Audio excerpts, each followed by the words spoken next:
పుణ్య ధనుర్మాసంలో తిరుప్పావై పాసురాన్ని మనం చెప్పుకుంటూ ఉన్నాం. ఈ నేటి పాసురము 20వ పాసురం.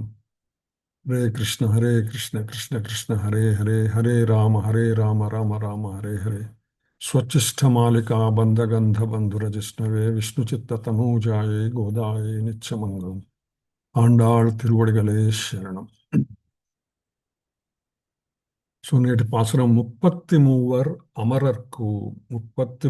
அமரர்க்கு முன்னிட்டு கப்பந்த வெறும் கலியே துயிலாய் செப்பமுடையாய் திரளுடையாய் செத்தார்க்கு வெப்பம் கொடுக்கும் விமலா துயிலாய் செப்பன்ன மின்முலை செவ்வாய் சிறுமரங்குள் நப்பின்னை நங்காய் திருவே துயிலாய் உக்கமும் தட்டொழியும் தந்து உன்மணாளனை இப்போதே ఎమ్మై నీరాట్టేలో రెంబావాయ్ అని ఆండాళ్ళ అమ్మవారు చెప్తున్నారు.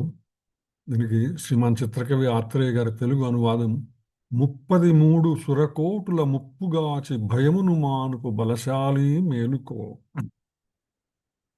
ఆర్జవముతో ఆశ్రితులను బ్రోచు హరిభయంకర హరి మేలుకో, స్వర్ణ కలశ వక్షసీమ అరుణ వర్ణాధరములు సన్నని కటికల పూర్ణ నప్పిన్న సిరి మేలుకో మమ్మేలుకో, ఆలవట్టము అద్దమొసగి అందరినీ నీ స్వామితో నీరాట్టమాడింపవే అమ్మా, జగతికే మంగళము కూర్చు మన శ్రీవ్రతము అని ప్రార్థిస్తున్నారు. గోపికలు నప్పిన్నై చర్యలను విమర్శిస్తూ నిన్నటి రోజున అవి ఆమె స్వరూపానికి స్వభావానికి తగవు అని చెప్పినప్పుడు నప్పిన్నై చాలా మౌనంగా ఉందట. కృష్ణుడితో మాట్లాడటానికి సరైన సమయం కోసం వేచి ఉందామె. అందుకని ఆండాళ్ళమ్మవారు ఆండాళ్ళ గోపికలు అనుకుంటున్నారు, గోదా గోపికలు అందరూ కూడా నప్పిన్నై కోపంగా ఉందని భావించినటువంటి వాళ్ళు తిరిగి మళ్ళా కృష్ణుణ్ణి మేల్కొల్పడానికి ప్రయత్నం చేస్తున్నారు. ఆయన మహిమలను పాడుతూ మేల్కొల్పడం ప్రారంభించారు. ఆయన కూడా మౌనంగా ఉన్నాడు. నప్పిన్నై తాము మందలించినందుకే కృష్ణుడు తమపై కోపంగా ఉండొచ్చని గోపికలు భావించారన్నమాట.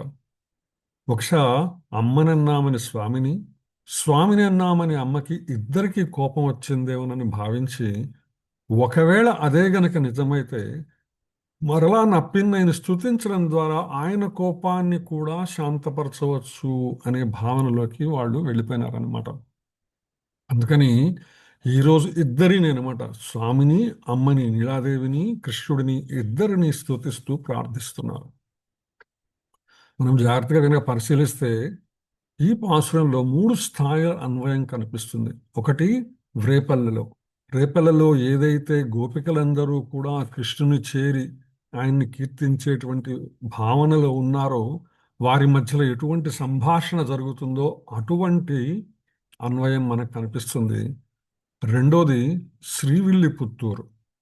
ఏదైతే గోదా అమ్మ తన తండ్రి ద్వారా శ్రీమద్ భాగవత సమయంలో, కృష్ణావతార సమయంలో గోపికలందరూ కూడా వ్రతం ఏదైతే కాత్యాయని వ్రతం ఏదైతే చేశారో దాన్ని తాను అనుసరిస్తున్నాను కాబట్టి అదే భావనలన్నీ కూడా అందిపుచ్చుకొని శ్రీవల్లిపుత్తూరులో ఆమె చెప్పటం మొదలు పెడుతున్నది అనమాట. ఇక్కడ కీర్తించడం మొదలు పెడుతుంది.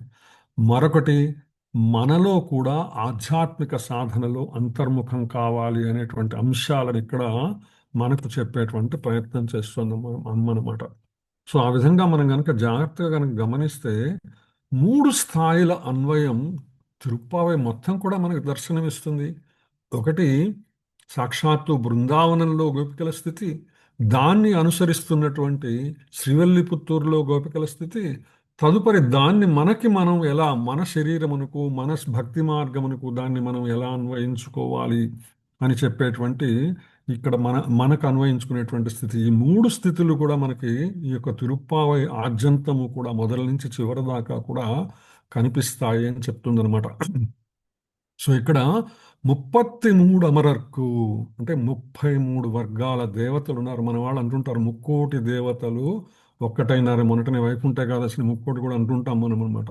ఈ 33 వర్గముల దేవతలు ఎవరంటే 8 మంది వసువులు, 11 మంది రుద్రులు, 12 మంది ఆదిత్యులు, 2 అశ్విని దేవతలు అనమాట.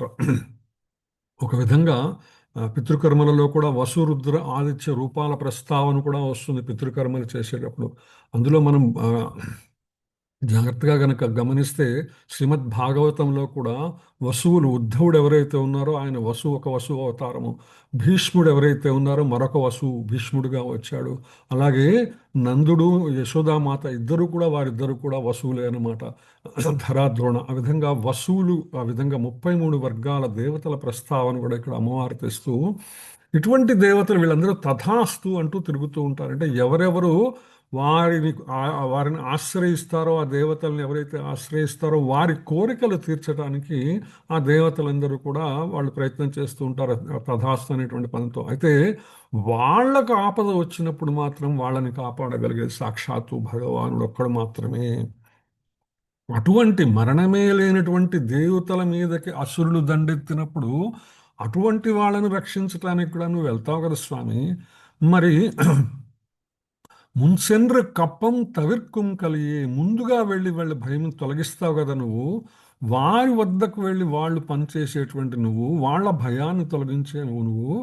మేము ఎంత స్వామి చాలా చిన్నవాళ్ళము, నీ దగ్గరికి చాలా ఆర్తితో వచ్చాము, అటువంటి దీనులను కూడా అనుగ్రహించవా అని వేడుకుంటున్నాను అనమాట. అంటే వాళ్ళు ఎక్కడో ఉండి ప్రార్థించగానే వాళ్ళని నువ్వు రక్షించటానికి నువ్వు నరసింహావతారము, వరాహావతారము, లేదా ఆ, మత్స్యావతారము, కూర్మావతారము, ఇటువంటి అవతారములన్నీ కూడా నువ్వు తీసుకొని వాళ్ళని రక్షించడానికి ఈ భూమి మీదకి దిగొస్తావు కదా. అటువంటిది మేము నీ దగ్గరకు వచ్చాం, నీ వాకిట్లో నుంచొని ఉన్నాం, నిన్ను ప్రార్థిస్తున్నాం, అర్థిస్తున్నాం, అయినా కూడా నువ్వు మా మీద కరుణించవా అని చెప్తున్నారనమాట. సో దేవతల స్థుతి అనేటువంటి ఇక్కడ చెప్తూ కృష్ణుని ఒక ఆర్జవము ప్రస్తావిస్తున్నారు ఇక్కడ వాళ్ళు. అదేవిధంగా కృష్ణునికి ఉన్నటువంటి రక్షణ స్వభావం గురించి గోపికలు చేస్తున్నారన్నమాట. ఆర్జవం అంటే మనస్సు, మాట, చేత ఏకరూపం కలవాడు. మనకు ఒక శాస్త్రవాక్యం ఉన్నది, మనస్సేకం వచస్సేకం కర్మణ్యేకం మహాత్మనాం మనస్సన్యత్ వచస్సన్యత్ కర్మణ్యన్యత్ దురాత్మనాం అనేటువంటి శాస్త్రవాక్యం అనమాట. అంటే మహాత్ములు ఎవరైతే ఉంటారో వాళ్ళకి మనస్సులో కానీ, వాక్కులో కానీ, కర్మలో కానీ తేడా ఉండదు, ఒకే రకంగా ఉంటుంది. కానీ దురాత్ములు ఎవరైతే ఉంటారో మనస్సన్యత్, వాళ్ళ మనసులో ఒకటి ఉంటుంది, వచస్సన్యత్ వాక్కులో ఇంకోటి ఉంటుంది, కర్మణ్యన్యత్ అనమాట వాళ్ళు చేసే పని మరొక రకంగా ఉంటుంది. సో అది దురాత్ముల యొక్క లక్షణము. కానీ నువ్వు పరమాత్మవి. అటువంటి నువ్వు మమ్మల్ని వద్దున్నే రమ్మని చెప్పావుగా, నువ్వు పరనిస్తానని చెప్పావు కదా, ఉషోదయానికి రమ్మన్నావు కదా, మరి ఆ మాట నిలబెట్టుకో స్వామి అని వేడుకుంటున్నాను అనమాట. అమరులకు సాయం చేసేటువంటి నీవు మా వంటి బలహీనులకు ఎందుకు కాపాడవు? ఎందుకంటే నీ బలమే మా బలం స్వామి. మా ఆతృతను తొలగించవయ్యా వెంటనే. మేము ఎంతో ఆతృతతో వచ్చాము, నువ్వు మాకు పరనిస్తానన్నావు, ఉన్నతమైనటువంటి స్థితిని ఇస్తానన్నావు, నీ సాన్నిధ్యాన్ని ఇస్తానన్నావు. ఆ సాన్నిధ్యం కోసం మేము వచ్చాం కదా. ఈ గోపికలు ఎవరైతే ఉన్నారో, అండాళ్ళ అమ్మవారికి 5 సంవత్సరాలు 7 సంవత్సరాల వయసు ఉంటుంది. ఆమెతో ఉన్నటువంటి గోపికలందరూ కూడా అదే వయసులో ఉన్నటువంటి వాళ్ళు.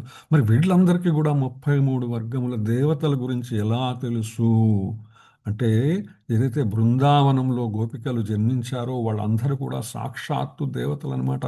భగవానుడు భౌతిక జగత్తులోకి వచ్చే ముందు దేవతలందరికీ చెప్తాడు, మీరు మీ మీ స్థానములలో వెళ్ళి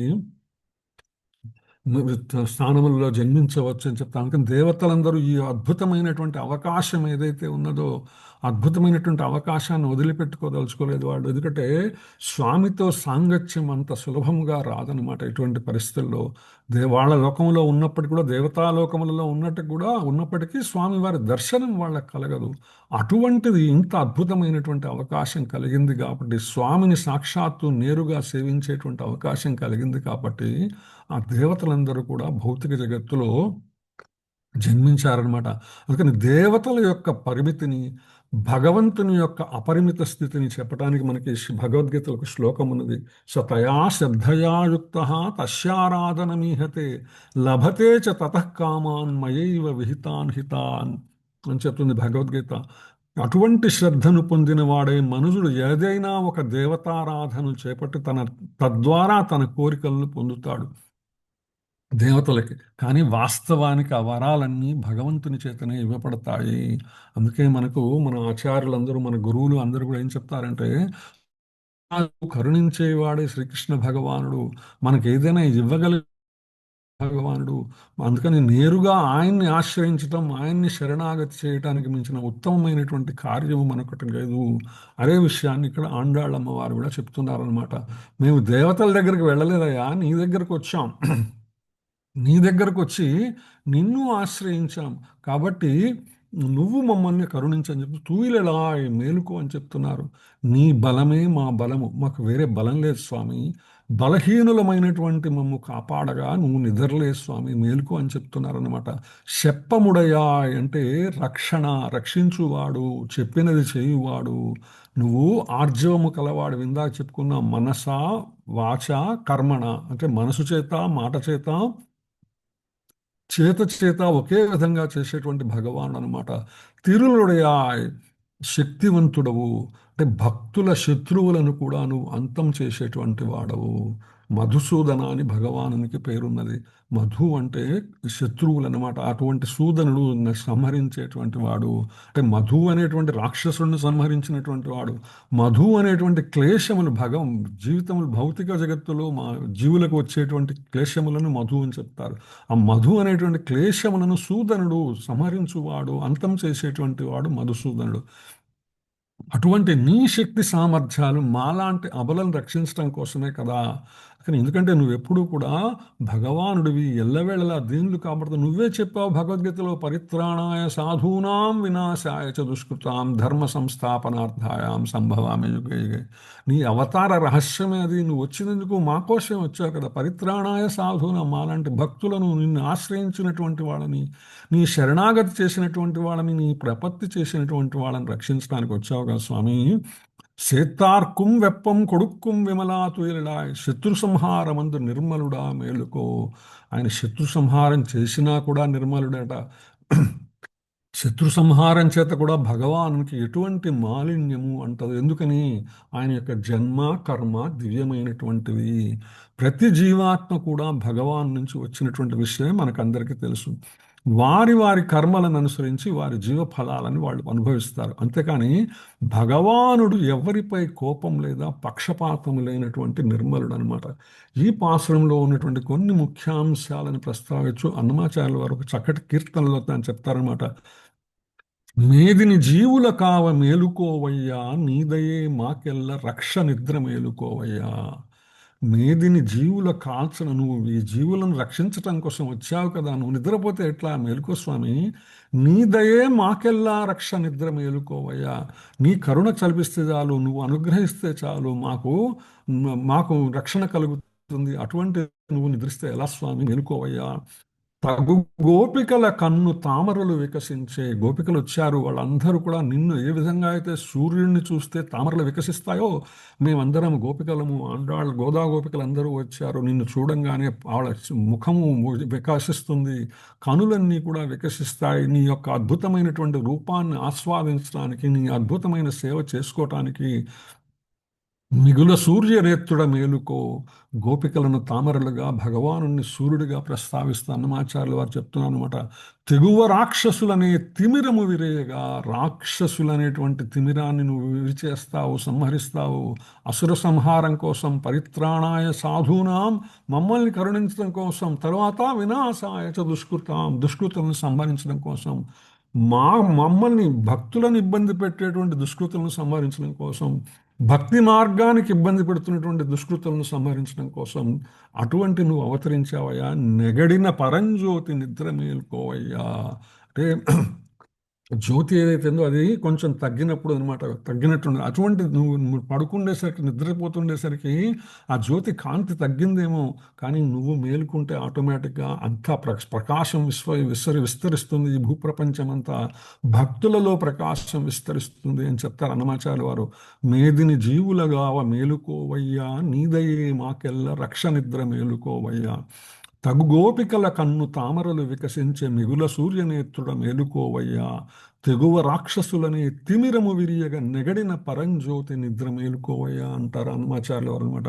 సో అందుకని తిరుప్పావైలో ప్రస్తావించినటువంటి ఇటువంటి అద్భుత విషయాల్ని కూడా చక్కని తెలుగులో మనకి అన్నమాచార్యులు వారు అందించడం చాలా ఆశ్చర్యకరంగా ఆనందకరంగా కూడా ఉంటుందన్నమాట. శప్పన్న మెల్ములై స్వర్ణ కలశముల వంటి వక్షస్థలములు కలిగినటువంటిది నప్పిందనమాట.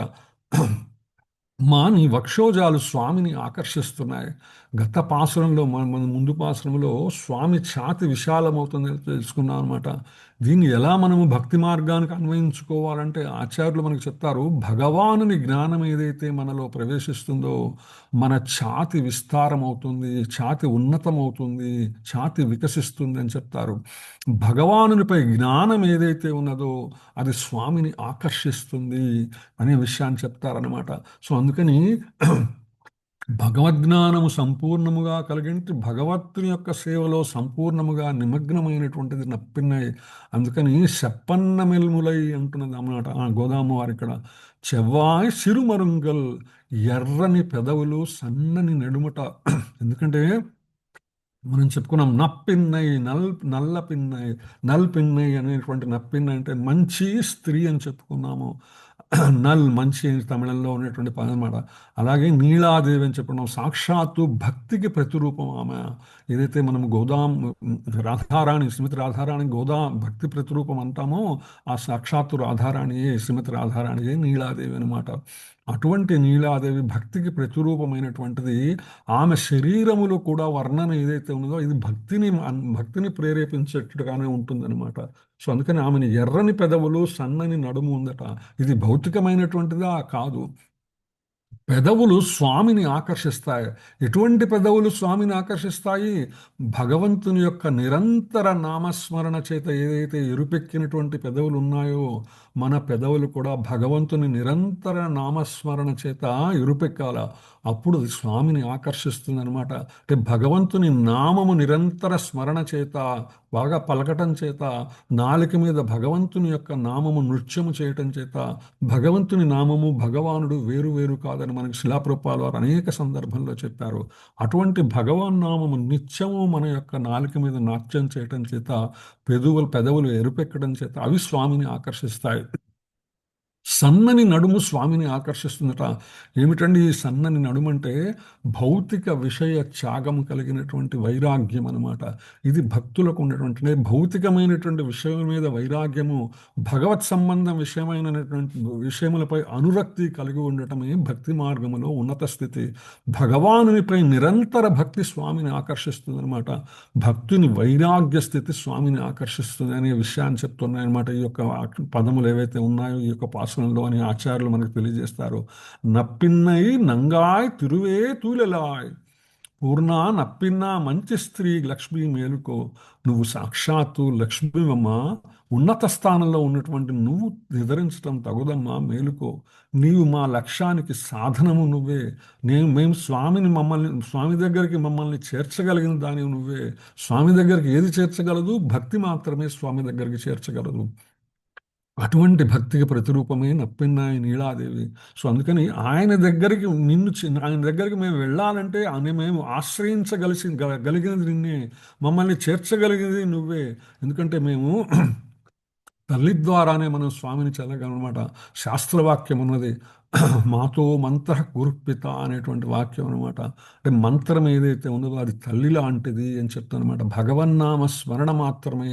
హరే కృష్ణ కృష్ణ కృష్ణ హరే హరే, హరే రామ రామ రామ హరే హరే అనేటువంటి భగవన్నామ స్మరణ మాత్రమే మనల్ని భగవంతుని దగ్గరికి చేర్చగలదు. మాతో మంత్ర గురుపిత. ఈ మంత్రాన్ని మనకు ఎవరు ఉపదేశిస్తారు? గురువు ద్వారా మనము పొందుతాము. కాబట్టి ఆ గురువు తండ్రి లాంటి వాడు అనే విషయాన్ని మనము గుర్తు చేసుకోవచ్చు అనమాట. ఇక్కడ నీలాదేవిని ప్రస్తుతించడంలో ఉన్నటువంటి జ్ఞాన భక్తి వైరాగ్యాల రూపం ఆమెను చెప్పుకున్నాం. ఆమె వక్షోజములు శరీర లక్షణాల ఆధ్యాత్మిక అర్థాన్ని మరొకసారి గుర్తు చేసుకుందాం.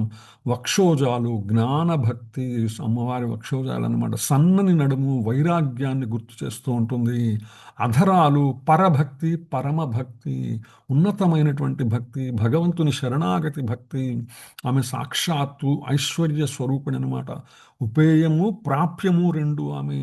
అంటే మనల్ని స్వామి దగ్గరికి చేర్చగలిగింది. ఇప్పుడే చెప్పుకున్నాం, అమ్మే మన చేత స్వామిని పొందింప చేయగలిగినది తల్లి. ఈ రెండు విషయాలు ఆమె అనేటువంటి విషయం మర్చిపోకూడదు అన్నాడు. అందుకే స్త్రీ తత్వం ఏదైతే ఉన్నదో, లక్ష్మీ తత్వం ఏదైతే ఉన్నదో, ఐశ్వర్య తత్వం ఏదైతే ఉన్నదో, ఇది వాటిలో ఆమె పరిపూర్ణురాలన్నమాట. ఎందుకని ఆమె పరిపూర్ణురాలంటే ఆమె ఎప్పుడు కూడా శ్రీవత్సము కలిగి ఉంటాడు స్వామి. స్వామి యొక్క ఛాతీ మీద ఎప్పుడు కూడా శ్రీవత్సం అనేటువంటి గుర్తు ఉంటుందన్నమాట. శ్రీ అనగా స్వామిని ఎల్లవేళలా ఆశ్రయించి ఉండేది. మిగిలిన ఆభరణాలు ఏమైనా సరే పక్కన పెట్టేటువంటి అవకాశం ఉన్నది కానీ కొన్ని విశేష ప్రత్యేక సందర్భములలో, కానీ శ్రీవత్సము ఎప్పుడు కూడా స్వామిని వదిలి ఉండదు. కాబట్టి శ్రీ అంటే స్వామిని ఆశ్రయించి ఉండేటువంటిది ఎప్పుడు కూడా. శ్రీ అంటే జీవులచే ఆశ్రయింపబడేది. ఇందాక చెప్పుకున్న మంత్రము జీవులని భగవంతునికి దగ్గరికి చేర్చగలది కేవలము మహామంత్రము మాత్రం, భగవంతుని యొక్క నామస్మరణ మాత్రమే చేర్చగలదు. అంతేకాదు, శ్రీ ఎవరంటే జీవుల మొరలు వినేది ఆ తల్లే, స్వామికి వినిపించేది తల్లే, దోషాలను తొలగించేది తల్లే, గుణములను పోషించేది తల్లే. ఎప్పుడైతే నిరంతరమైనటువంటి భగవన్నామ స్మరణ చేస్తూ ఉంటామో, నెమ్మదిగా అనేక కోట్ల కోట్ల జన్మల నుంచి వచ్చినటువంటి కాలుష్యం ఏదైతే పేరుకుపోయి మనకి పరమాత్మకి మధ్యలో అడ్డుగోడగా ఉన్నదో, ఆ కాలుష్యాన్ని మొత్తాన్ని తొలగించగలిగేటువంటిది, నేరుగా మనల్ని స్వామితో కలపగలిగేటువంటిది భగవన్నామ స్మరణ మాత్రమే అనే విషయాన్ని ఇక్కడ స్పష్టం చేస్తుందన్నమాట. అందుకని ఆ విధంగా శ్రీ తల్లి ఎవరైతే ఉన్నారో, మంత్రం ఏదైతే ఉందో, కావలసిన వాత్సల్యము, కారుణ్యము, క్షమ, మార్దవము, సౌహార్దము, మునగు గుణములు అన్నీ కూడా ఆమెలో ఉన్నాయి. భగవంతుని యొక్క నామములో ఉన్నాయి. భగవంతుని యొక్క నామము భక్తికి ప్రతిరూపమైన తల్లిలో ఉన్నాయి అని మనకి ఈ విషయాలన్నీ కూడా స్పష్టం చేస్తుందన్నమాట. తదుపరి పరమాత్మ అనే తటాకంలో ప్రవేశించడానికి మనచే ఆశ్రయింపబడేటువంటిది తల్లి. భగవదనుభవ అవగాహనే గోపికలు కోరేటువంటి స్నానము. ఈ స్నానానికి కావలసినటువంటి పరికరాలు అద్దము, విషనకరట. దాని గురించి ఏందో మనం ఇప్పుడు చెప్పుకునేటువంటి ప్రయత్నం చేద్దాం. నీలాదేవి అంటుందన్నమాట, నేను నిద్రపోవటం లేదు తల్లమ్మా, మీ విషయమే ఆలోచిస్తున్నాను, మీకేం కావాలో చెప్పండి అని అడిగిందట నీలాదేవి. అడిగితే అప్పుడు గోపికలు అంటున్నారన్నమాట, అమ్మా, విసనకర్ర అద్దం ఇవ్వు మాకు, మేము నీ వల్లభుడితో మేము స్నానం చేయాలి అని అడిగినాయన గోదా గోపికలు అడిగారన్నమాట. ఉక్కమం తట్టొడియం తందు విసనకర్ర అద్దము ఆలవట్టం అంటారనమాట విసనకర్రని. ఇక్కడ భగవన్నామ స్మరణ ప్రాముఖ్యతను మరొకసారి చెప్పేటువంటి ప్రయత్నం జరుగుతుంది. అద్దం అంటే ఏం చేస్తామండి మనం అద్దంలో? మన అద్దంలో మన ముఖం చూసుకుంటాం అనమాట. అద్దం శుభ్రంగా ఉంటే మన ముఖం కనిపిస్తుంది, శుభ్రం లేకపోతే మన ముఖం కనిపెట్టబడదు. ఆధ్యాత్మికంగా చూసుకుంటే అద్దం మన ఆత్మస్వరూపాన్ని చూసుకునేటువంటి మంత్రము. ఇందాక చెప్పుకున్నాం, ఎప్పుడైతే భగవన్నామ స్మరణ అనన్యమైనటువంటి నిరంతరమైనటువంటి భగవన్నామ స్మరణ ఏదైతే ఉందో, అది మనల్ని మనకు చూపిస్తుంది. మనల్ని, మనలో ఉన్నటువంటి జీవాత్మని, మనల్ని జీవాత్మతో కూడి ఉన్నటువంటి పరమాత్మని మనకు దర్శనం చేస్తుందన్నమాట. అందుకని దేహి యొక్క సహజ రూపమైన జీవాత్మ దర్శనం మనం చేసుకోవాలి. ఓంకారం ఏదైతే ఉందో, జీవుడు పరమాత్మకు చెందినవాడు అని తెలిసే చేసేటువంటి మంత్రము. ఓంకారంలో అకార ఉకార మకారములు ఉంటాయి. మకారము జీవుడైతే, అకారము భగవానుడు, ఉకారము ప్రకృతి తత్వము, భగవంతుని దగ్గరికి చేర్చగలిగినటువంటిది ఉకారమైనటువంటి ప్రకృతి తత్వమైనటువంటి తల్లి మాత్రమే అనే విషయాన్ని ఓంకారం మనకు గుర్తు చేస్తుంది అనమాట. ఈ దర్శనం ఎలా జరుగుతుంది అంటే కేవలము గురు ఆశ్రయం ద్వారానే జరుగుతుంది. అంటే మనల్ని మనకు చూపించగలిగేటువంటి వాడు, అంటే మన అద్దాన్ని శుభ్రం చేసి మన ముఖాన్ని మనకు చూపించగలిగినటువంటి వాడు గురువు. ఇందాక చెప్పుకున్నాం, మాతో మంత్ర గురుపిత అని. ఎప్పుడైతే గురువు ద్వారా మంత్రోపదేశం స్వీకరించామో, ఆ మంత్రోపదేశం వల్లనే మనకు సాక్షాత్తు భగవన్ దర్శనం అవుతుంది. లేకపోతే భగవద్ దర్శనం అనేది అంత సుసాధ్యమైనటువంటి విషయం కాదు. అందుకని గురువు ఆశ్రయము తప్పనిసరి. భగవంతుని చేరాలంటే గురువు ఆశ్రయము తప్పనిసరి. భగవంతుని చేరాలంటే తల్లిని ఆశ్రయించడం తప్పనిసరి. తర్వాత విషనకర్ర అడిగారట. ఏంటి విషనకర్ర అంటే శరీర చెమటను తొలగించేటువంటిది. ప్రతి జీవికి కూడా తాపత్రయములు ఉంటాయి. ఆదిదైవిక, ఆదిభౌతిక, ఆధ్యాత్మికమైనటువంటి తాపత్రయములు, మూడు రకములైన తాపములు ఉంటాయి. దీని నుంచి విముక్తుడు కావాలి. ఇది ఎలా విముక్తి అవుతుంది, ముక్తులు అవుతాం దీని నుంచి అంటే మూడు రకాలైనటువంటి సాంగత్యం వల్ల. సత్సాంగత్యము, శాస్త్ర సాంగత్యము, సాధు సాంగత్యము ఏదైతే ఉన్నదో, వీటి సాంగత్యము ద్వారా ఈ మూడు తాపత్రయములను మనం నివృత్తి చేసుకోగలము. గురువు ఆశ్రయం ద్వారా ఆత్మదర్శనం చేసుకోగలము. పరమాత్మ దర్శనం మనకి జరుగుతుంది అనే విషయాన్ని చెప్తూ, ఈ విసనకర ద్వారా మన శరీర చెమటను తొలగించడం అనేటువంటిది ఏదైతే ఉన్నదో, అహంకార మమకారాలను తొలగించేటువంటిది అనేటువంటి నమః, నేను కాదు, నా మహ, నేను కాదు, నాది కాదు అనేటువంటి భావన అనమాట. అహంకార మమకారం అంటే అహం అంటే నేను, సంస్కృతం మమ అంటే నేను, నాది అనేటువంటి అనమాట. నేను నాది అనేటువంటి భావనను తొలగిస్తుంది. ఏమిటిది? ఆలవట్టము, శరీరం చెమటను తొలగించేటువంటి విషణకరణ అనమాట. ఉన్మళాననై ఇప్పోదే ఎమ్మై నీరాట్టు, నీ ప్రియునితో మేము స్నానమాడేట్లు చెయ్యి అని చెప్తుంది అమ్మవారు అనమాట. ఈ స్నానం ఏ స్నానం అండి? భౌతికమైనటువంటి స్నానమా? కాదు. భగవద్ అనుభవ స్నానం, భగవద్ ఐక్య స్నానం. సముద్రం నుంచి ప్రయాణం మొదలుపెట్టిన నదులన్నీ చివరికి సముద్రం చేరవలసిందే. మనకు గుర్తుండే ఉంటుంది, 4వ పాసంలో అమ్మవారు అంటారనమాట, ఆడివుల్ పుక్కు ముగందు కొడార్తేరి అంటే సంద్రముపై వాలి సలిలములు త్రావి. సంద్రం మీద మేఘాలన్నిటినీ కూడా తీసుకొచ్చి, ఆ నీళ్ళని తీసుకొచ్చి ఇక్కడ ఉదయం ఉంటుందన్నమాట. అంటే జీవాత్మ పునర్జన్మ ప్రక్రియ ఏదైతే ఉన్నదో, జీవులు శరీరం వదిలేసిన తర్వాత మళ్ళా ఈ భౌతిక జగత్తులోకి ఎలా తిరిగి వస్తాయంటే, దానికి చాందగ్యోపనిషత్తు చెప్తుందనమాట. పంచ ఆహుతులు, పంచ అగ్నులు అని చెప్తుందనమాట. జీవులన్నీ కూడా ఊర్ధ్వలోకాల నుంచి చంద్రుని మీదకి వస్తాయట, చంద్రుని మించి మేఘములలోకి వస్తాయట, మేఘముల నుంచి నేలమై వర్షంలా కురుస్తాయట. వర్షంలో కురిసినటువంటి జీవాత్మలు వర్షము ద్వారా నేలలోకి ప్రవేశించి అందులో ఉన్నటువంటి ఆహారంలోకి ప్రవేశిస్తాయట. ప్రత్యేకించి ఉపనిషత్తు చెప్తుందనమాట, ప్రధానమైనటువంటి 3 దినుసులలోకి ఇవి ప్రవేశిస్తాయి. ఒకటి ధాన్యము, 2 నువ్వులు, 3 మినుములు. ఈ 3 రకాలైన వాటిల్లో కూడా జీవాత్మలన్నీ ప్రవేశించి అవి శరీరంలోకి ప్రవేశిస్తాయట, జీవి యొక్క శరీరంలోకి ప్రవేశిస్తాయి. జీవి శరీరంలో ప్రవేశించినటువంటి జీవాత్మలు తండ్రి నుంచి బీజ రూపముగా తల్లి గర్భములోకి ప్రవేశిస్తాయి, మరలా శరీరాన్ని పొందుతాయి. అంటే ఒక రకంగా చెప్పుకోవాలంటే, వర్షం పడినప్పుడల్లా ప్రతి చినుకు ద్వారా కొన్ని లక్షల కోట్ల జీవాత్మలు ఈ భూమి మీదకి వస్తూ ఉంటాయి. ఆ వచ్చినటువంటి కొన్ని మురిక్కాలలో పడతాయి, కొన్ని నదుల్లో పడతాయి, కొన్ని అదృష్టవశాత్తు నదుల్లోంచి సముద్రంలో కలిగితే ఒక విధంగా వాటికి అదృష్టం అనమాట, మళ్ళా తొందరగా వచ్చేటువంటి అవకాశం ఉంది. అదే గనక లేకపోతే ఏదైనా ఒక ఆ ధాన్యంలోకి వెళ్ళినప్పుడు ఆ ధాన్యాన్ని ఏ జీవరాశి అయితే తీసుకొని బీజరూపముగా మారిపోతుందో, ఆ యొక్క జీవరాశి యొక్క శరీరమును పొందేటువంటి అవకాశం ఉంటుందన్నమాట. సో ఆ విధంగా ఈ భగవద్ అనుభవ భగవదైక్యం అనేటువంటి భావన ఎప్పుడైతే మనలో విస్తరించిందో, ఇన్ కేస్ ఒకవేళ మనం గనక భగవానుడు చెప్పినట్టు మన శరీరము ఈ భౌతిక జగత్తులోని ఈ యొక్క జన్మలోనే మనం భగవంతుని కనుక చేరలేకపోతే, అతి త్వరగా మనము మరలా వచ్చి భగవద్భక్తుల సాంగత్యముతో తిరిగి తొందరగా వెళ్ళటానికి అవకాశం ఉంటుందన్నమాట. అందుకని గోపికలు శ్రీకృష్ణునితో తమను చేర్చాలని అర్థిస్తున్నారు. పునర్జన్మ రాహిత్యాన్ని మాకు కలిగించమ్మా, మాకు రాక రాక ఈ ఉన్నతమైనటువంటి మానవ జన్మ కలిగింది, శ్రీ అనేటువంటి తల్లి అయినటువంటి నీ మంత్రాన్ని మేము అనుసరిస్తున్నాము, నీ మంత్రాన్ని మేము ఆశ్రయించాము, భగవన్నామ స్మరణలో మేము నిమగ్నమైనాము, మమ్మల్ని మరుజన్మ లేకుండా నీ దగ్గరికి చేర్చు అనేటువంటి విషయం. అంటే జీవులు పరమాత్మను చేరటానికి పరమాత్మయే ఉపాయం అనే అంశాన్ని ఇక్కడ మనకి భగవంతునితో స్నానమాడేట్లు చెయ్యి అనేటువంటి స్పష్టమైనటువంటి విషయాన్ని ఇక్కడ మనకు చెప్పేటువంటి ప్రయత్నం చేస్తున్నాం అనమాట. సారీ, స్నానార్థం అంటే ఉపాయము ప్రాప్యము రెండూ కూడా పరమాత్మనే.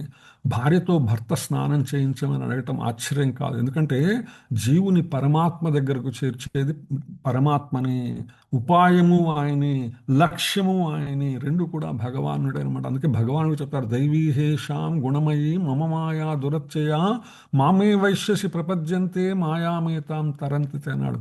ఈ భౌతికమైనటువంటి మాయ ఏదైతే ఉన్నదో, దీన్ని నువ్వు అధిగమించాలంటే మరలా నువ్వెంచి ఈ మాయ ఎవరిది? నేను సృష్టించింది.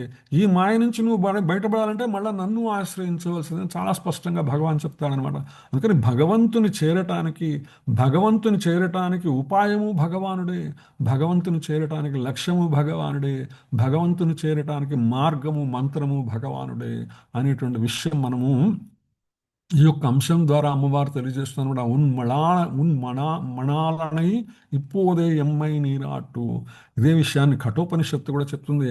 యథా నజ్జః స్యందమానాః సముద్రేస్తం గచ్చంతి నామరూపే విహాయ తథా విద్యాన్నామరూపాద్ విముక్తః పరాత్పరం పురుషముపైతి దివ్యం. ఎన్నో నదులు తమ పేర్లు రూపాలు విడిచి సముద్రంలో కలిసినట్టే జ్ఞాని కూడా నామరూపాలను అధిగమించి పరమాత్మలో లీనమవుతాడనేటువంటి విషయం, పరమాత్మని చేరుతారనే అంశాన్ని కఠోపనిషత్తు స్పష్టం చేస్తుంది అనమాట.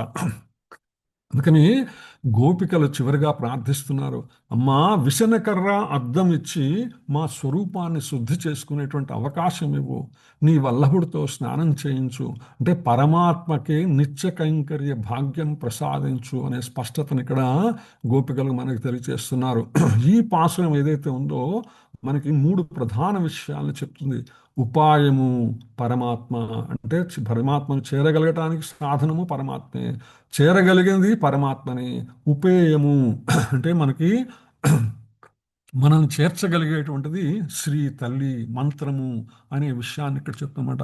అంటే జీవుడు అహంకారాన్ని విడిచి ఆత్మస్వరూపాన్ని దర్శించి శ్రీ ద్వారా పరమాత్మను చేరటమే గోపికల యొక్క స్నానము అనే విషయాన్ని ఇక్కడ మనకు స్పష్టం చేస్తుంది అనమాట. ఇదే మన యొక్క ఆధ్యాత్మిక ప్రయాణము లేదా యాత్ర అని చెప్పుకోవచ్చు.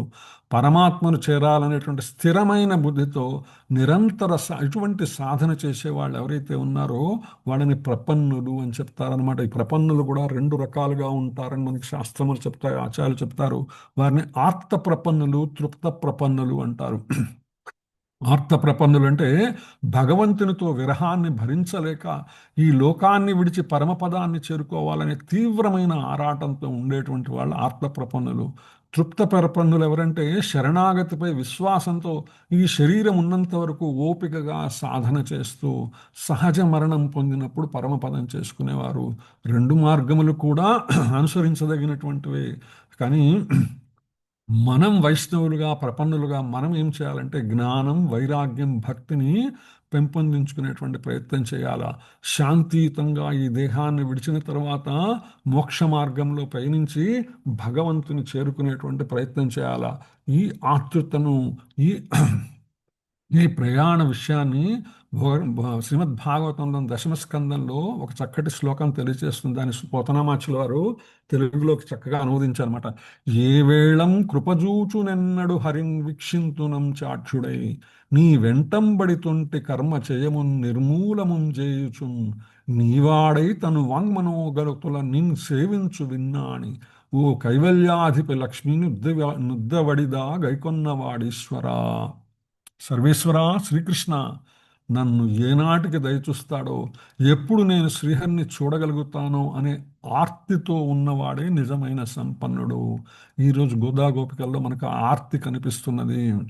ఆమె అదే విషయాన్ని భగవాన్తో చెప్పడం జరుగుతుందన్నమాట. అట్టి నీ భక్తుడు నీ వెంట పడాలి స్వామి.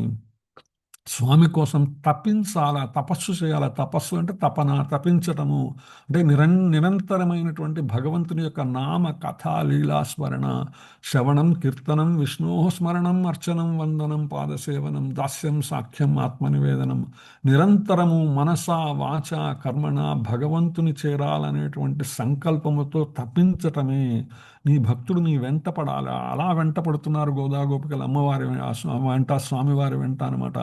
భగవంతుని యొక్క నామము వెంట, భగవంతుని యొక్క సాంగత్యం కొరకు అనమాట. ఆ మార్గంలో ప్రయాణిస్తూ సాగిస్తూ తన పూర్వ కర్మల మొత్తాన్ని మొదలంటా తొలగించుకొని, కదా భగవాన్ చెప్పాడు, ఎప్పుడైతే నువ్వు అన్ని మార్గాలు వదిలి నా మార్గాన్నే నన్నే పట్టుకొని నా పాదాలను ఆశ్రయిస్తావో సర్వధర్మాన్ పరిత్యజ్య మామేకం శరణం వ్రజ అహం త్వా సర్వపాపేభ్యో మోక్షయిష్యామి మా శుచః. ఎప్పుడైతే అహం త్వా సర్వపాపేభ్యో, భగవంతుని యొక్క నిరంతర నామస్మరణ వలన ఏమవుతుంది, ఏదైతే అగ్నిలో పడ్డ దూది పింజలాగా పూర్వజన్మ ఈ జన్మ పాపములన్నీ తొలగిపోయి భగవంతుని చేరేటువంటి సదవకాశం కలుగుతుంది. నీ వాడు కావాలి, మనస్సుతోనూ వాక్కుతోనూ చేష్టలతోనూ నిన్నే సేవించాలా. ఇదే శ్రవణం, కీర్తనం, స్మరణం మనస